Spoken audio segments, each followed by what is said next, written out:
Vous voulez un peu de ragoût? Enfin, je veux dire un peu de, ouais. Je vais faire un peu ma concierge là, un peu de potin, un peu de, de on dit que, oui, de on dit que kiki, ben, les petits en verre, voilà. Les petits en verre ou en verre, c'est comme on veut. Et pourquoi déjà vert? Parce que, ben, vous savez comment on appelle l'électorat de Lenski là-bas? Les appelle les Verts. On les appelle les Verts, pas parce qu'ils sont écologistes, non, parce que le nom de famille de président là-bas, donc c'est lui qui nous coûte très cher dans son pays là, euh, ça se traduit en vert. Voilà. Zelensky, ça veut dire Zelony, ça veut dire vert. Voilà. Donc on dit les Verts de son électorat. Voilà. Donc un petit peu de, je veux dire des trucs croustillants là sur leur président là-bas, donc, démocratique, civilisé, tout ça. Alors donc la première chose déjà, ben, quand il était petit, voilà, quand il était petit, ben, déjà il n'était pas grand. Enfin, bon, ça on peut deviner, mais enfin, il n'était pas grand, il était tout frêle, tout comme ça. Enfin, je veux dire, voilà.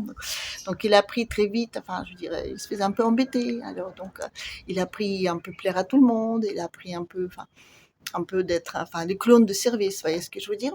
Voilà. Et, ben, et surtout aussi, ben, il avait des gros problèmes avec son papa.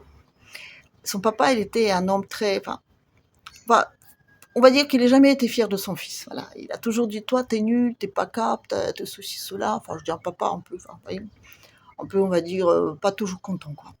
Alors, ben, c'est normal que le petit vert, là, ben, lui, il voulait prouver à son papa que si, je peux y arriver, tout ça, vous voyez, un peu déjà un petit conflit familial à la base. Et il paraît que ça, c'est pas arrangé du tout. Donc, il paraît que maintenant, papa, carrément, t'es carrément nul, quoi, voilà. Et les dernières fois, elles se sont vues, il paraît il y avait plein de gros mots qui étaient dits comme ça, surtout le fils, elle a dit plein de gros mots, elle a dit gros mots, gros mots, gros mots, gros mots, gros mots, gros mots, et puis il lui a balancé une pantoufle. Alors, je suis là, voilà, c'est lui-même qui a raconté, enfin lui il a raconté à quelqu'un, qui a rencontré à quelqu'un, et puis ça arrivait donc à mes illustres oreilles, voilà, donc je vous raconte à vous, un secret, ça se fait pour un, voilà. Donc, quand je me dis, quand on balance une pantoufle dans la tête de son papa, donc a priori, voilà, je dis, ça se passe pas toujours bien. Voilà. Après, donc, il avait une femme, mais je veux dire, oui, il était marié, il est toujours marié, normalement, officiellement, mais sa femme, elle est, hum, on les voit pas tellement beaucoup, là. Non, non, non, on les voit pas beaucoup. Au début, on la voyait un peu, donc, il était un peu, je veux dire, un peu tendu, mais il était présent, il donnait des interviews, tout ça. Et là, depuis quelques mois, il est totalement disparu. Et quand je dis disparu, quoi. Je dis, il est plus là. Il a pris les mots, mais il se barrait. Voilà. Donc, lui, il est tout seul, tout seul, quoi. Et ça se passe pas très bien parce que, ben, je dis, les autres, ceux qui parlent, donc ils disent que sans femme, il est complètement plongé. Bon, déjà, il avait une tendance de se boucher le nez avec plein de trucs blancs là. C'est pour ça qu'ils se grattent tout le temps le nez, parce que les gens qui se grattent tout le temps le nez, parce que c'est le démange, mais parce qu'ils font plein de trucs, je sais pas, de la farine, ou je sais plus ce qu'ils mettent dans leur nez, des trucs un peu bizarres, quoi. Voilà. Et donc lui, il avait une tendance de le faire, mais depuis très très longtemps, mais ça passait parce qu'on disait c'est un artiste, les artistes ils font tout ça, c'est normal.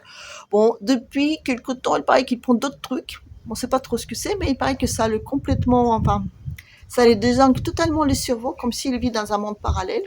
Alors du coup, quand ça le prend, il fait des enregistrements qu'il balance sur Internet, qu'une fois dessoulé, il essaye de reprendre, mais voilà, il y en a qui restent. Et il le vit pas très bien. Et sa femme, donc, elle donc qui est partie, il paraît que déjà à la base, il ne voulait pas qu'il soit président. Donc c'était, elle s'y opposait d'une façon directe, voilà. Bon, il est devenu président quand même. Et aujourd'hui, elle paraît qu'elle le hait. Je dis, elle le hait, elle le déteste, mais de toutes ses forces. Il paraît que il peut dire hypodermique, quoi. Ils ne peuvent pas se retrouver dans la même pièce, vous voyez. Et ça pose quelques problèmes, non seulement pour lui déjà, parce que bon, voilà, mais aussi d'un niveau international, parce que normalement, il n'y a pas de première dame, vous voyez.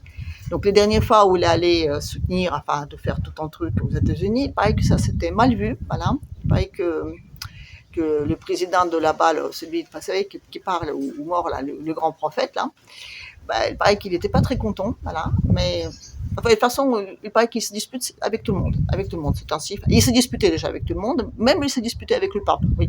faut le faire. Hein. Mais ils se disputaient tous ces copains-là d'avant, enfin, je veux dire, ceux qui étaient dans le quartier 95 là-bas, ben, enfin, voilà, ils sont plus copains. Et tous ceux qui étaient à la base avec lui quand il fallait donc faire les élections et tout ça, il paraît qu'ils sont plus là non plus. Donc c'est de nouveaux qui sont arrivés. Et voilà. Alors, il paraît aussi qu'il vit pas mal, enfin, qu'il ne voit pas des gens normaux, pas des gens normaux, enfin, je dirais. Où il est devant les écrans tout le temps, voilà, des écrans, où elle est avec ses copains là, avec qui donc ils se mettent plein de trucs dans tous les endroits divers et variés. Oui, oui, parce que depuis donc que sa femme est partie, enfin, comment vous dire, il est un peu, enfin, je veux dire, enfin, il pile bien à nos dirigeants européens parce que lui, enfin, je veux dire, il se prend pas la tête entre genre femme, homme, on s'en fout, voilà. Donc il a un copain, enfin, un copain quoi. Et oui, il s'appelle Dimitri. Attendez, je vais vous le dire plus. Dimitri Gordon, voilà, Gordon. Vous pouvez aller taper sur voilà, comme ça, un petit chauve là, comme ça. Et donc les gens disent que, enfin, ça devient un peu limite, enfin, ça devient un peu trop visible, mais bon, voilà. Parce que les Ukrainiens, ils sont un peu, ils sont plus homophobes que les Russes, hein, c'est pour vous dire. Hein. Voilà. Et donc, comment dire, enfin, il est dans une situation ces temps-ci où il sent qu'on le déteste et ça lui plaît pas. Alors lui, il a besoin qu'on l'aime. Parce qu'à la base, quand il est devenu président, on lui dit oui, t'inquiète, enfin, c'est comme avant. Parce qu'avant, donc, il jouait les rôles de président, de dictateur. Il a joué le rôle de l'homme, de Napoléon. Voilà.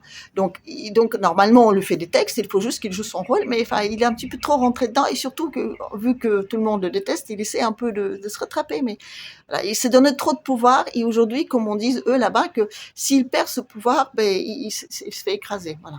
Donc, parce que lui, comme on dit aujourd'hui, il est responsable de tout ce qui s'est passé, de tout ce qui se passe, mais de tout ce qui se passera même après, quand il sera plus là, quoi. Donc, enfin, il s'agit de sa propre vie de maintenir le pouvoir, voilà. C'est un peu délicat. Voilà. Et donc, on le maintient. Et il paraît qu'on le maintient de telle sorte que, enfin, pareil, il y a presque plus d'Ukrainiens autour de lui. En tout cas, sa garde, c'est que des anglo-saxons. Donc, on demande même si c'est lui qu'on garde ou on le garde contre, enfin, les autres. Enfin, si c'est une protection ou si c'est une garde, vous voyez ce que je veux dire, voilà. Et d'ailleurs, c'est rigolo. Je vous ai mis une petite photo à l'accueil. Ces mecs-là, enfin, ils sont des grands balèzes, là. Donc, déjà, ils parlent, enfin, tous anglais, mais surtout, ils ont mis les drapeaux, là, enfin, les drapeaux ukrainiens qu'ils ont mis à l'envers. Alors, tu dis, non, voilà, donc voilà, ça fait un peu ridicule. Voilà. Alors donc qu'est-ce qu'il y a d'autre? Bah, oui, et donc oui, aujourd'hui, donc on lui reproche beaucoup, quand il est arrivé, donc on lui reproche de ne pas avoir négocié, de n'avoir pas, parce que à la base, quand il est arrivé au pouvoir, il est arrivé en tant que pro-russe. Oui, oui, oui. Parce qu'il était russophone, donc il parlait russe à la base, il ne parlait que russe. Il a appris ukrainien par la suite, voilà. Et donc il a gagné beaucoup d'argent en Russie. Et quand il faisait des spectacles et tout ça, donc les Russes l'aimaient bien, même Poutine l'aimait bien, voilà. Et il y a même des images où il était sur scène, un peu en solo, mais enfin voilà. Il faisait ses blagues, et Poutine était dans la salle et il rigolait, voilà. Donc Poutine il dit toujours qu'en tant qu'un acteur, il est parfait, hein, voilà. Donc, mais il dit aussi que président. Enfin, je veux dire, il ne suffit pas de le jouer, il faut l'être. Voilà, parce que, enfin, voilà. Et lui, il est pauvre, il n'y est pas. Il n'a jamais fait de politique avant. Il est arrivé de scène au président et voilà. Donc, on l'a pas mal conseillé, mais aujourd'hui aussi, lui, il approche à tout le monde qu'on l'a mal conseillé. Enfin, bon, après. Et donc, quand il est arrivé donc au pouvoir, il est arrivé comme pro-russe. Et Poutine pensait que ce sera le cas, donc parce que il a dit dans ses promesses que oui, on va arrêter la guerre avec donc oui, parce qu'il y avait une guerre aussi. Il y avait une guerre, on n'en parle pas beaucoup, mais bon, c'est une guerre. C'était des terroristes, c'était des séparatistes, donc les tuer c'était bien. Voilà. Enfin, vous pouvez aussi taper sur l'internet "Allée des anges" pour voir tous les moumous, enfin tous les enfants qui sont morts pendant toute cette période-là. Et a priori, les enfants n'étaient peut-être ni séparatistes ni terroristes, mais enfin. Ouais, bah, c'est des Russes. Hein. Bon, bah, bref, ce que je veux dire, c'est que voilà, donc il y avait déjà une guerre, donc lui, il a promis de l'arrêter.